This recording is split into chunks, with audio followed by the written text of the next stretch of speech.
Sveiki visiem! Esam Zējas arājos, ar mani kopā ir Uģis. Sveiki! Un šodien mēs apskatīsim rapsi, pasīsimies, kā viņš attīstījies un parunāsim par aktuālo, kam pievērst uzmanību.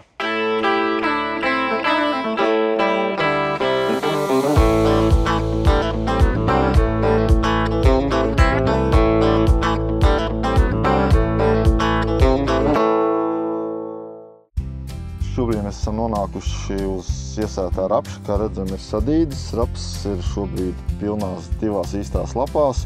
Varbūt parunājam, kas tad būtu šobrīd aktuāls, ko vajadzētu, kam pievērst uzmanību. Protams, viena no aktualitātēm patreiz būtu graudaugu sārņaugu ierobežošana rapšu sējumos, pirms tie ir sākuši cerot un nomāc rapsi.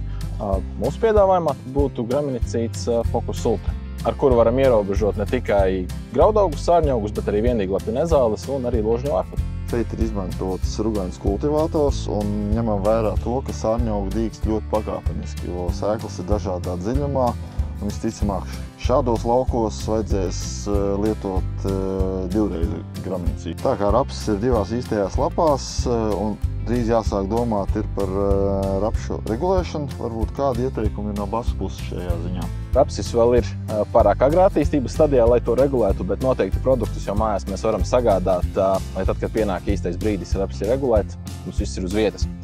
Basu rekomendācija noteikti ir kariks, agri sētajiem laukiem, tāpat arī optimāli sētajiem laukiem, lai mēs noturētu šo augšanas punktu, neļaut tam izstiepties tālāk, tādējādi arī uzlabotu rapša pārziemošanu.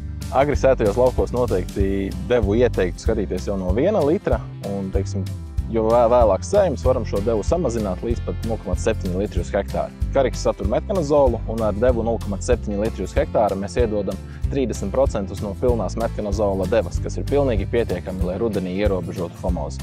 Vēlāk sētajiem rapšiem mēs droši varam izvēlēties arī Juventus kā regulātoru un fungicīdu. Labākais laiks, kad raps ir regulēti, ir tā 3 līdz 4 lapu stadijā.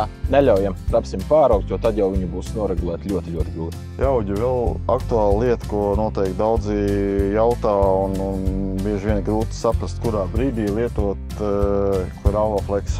Nezāles Clearfill tehnoloģijā ierobežojam tad, kad tās ir sadīgušas līdz 2 lapu stadijai. Parasti rapsis tad arī jau ir 3–4 lapu stadijā. Un svarīgākais faktors, lai rapsis šīs nezāles nenoklāja ar savu lapu, jo tad mēs fiziski netiekam klāt ar darba šķidrumu. Tad vēl papildus jautājums tāds, kā ir ar bākas maisījumiem Cleravoflex? Šajā gadījumā, jā, Cleravoflex droši varam jaukt ar regulātoriem, ar mikroelementiem. Tā ir praksē darīts, un bieži vien saimniekiem arī sanāk rudenī tikai viens brauciens. Un Cleravoflex arī ļoti labi ierobežos sārņaugus, kviešus, piemēram, ja tie būs līdz 3 lapu stadijai. Raps mēs vairāk un mazāk esam tikuši skaidrībā. Nākamais jautājums – nezāļu ierobežošana ziemai labībās. Basu piedāvājumā ir teicams herbicīdu komplekts Flight Forte un Pontos. Ar šo maisījumu mēs ļoti efektīvi ierobežojam ne tikai izplatītākās divdīglapju nezāles, bet arī viendīglapjus, tādas kā mauras karene, rudu smilga. Tātad nākamais jautājums reiz radīsies, kurā laikā un kādas devas. Šos herbicīdus lietojam tātad devās Flight Forte 2 litri uz hektāra un Pontos 0,2 litri uz hektāra. Labākais lietošanas laiks, kad kvieši ir 1 līdz 2 lapu stadijā, kamēr nezāles arī vēl nav sadīgušas vai ir maziņas. Paldies, Uģi! Tiekamies lauku nākamreiz! Paldies! Veiksmi darbos!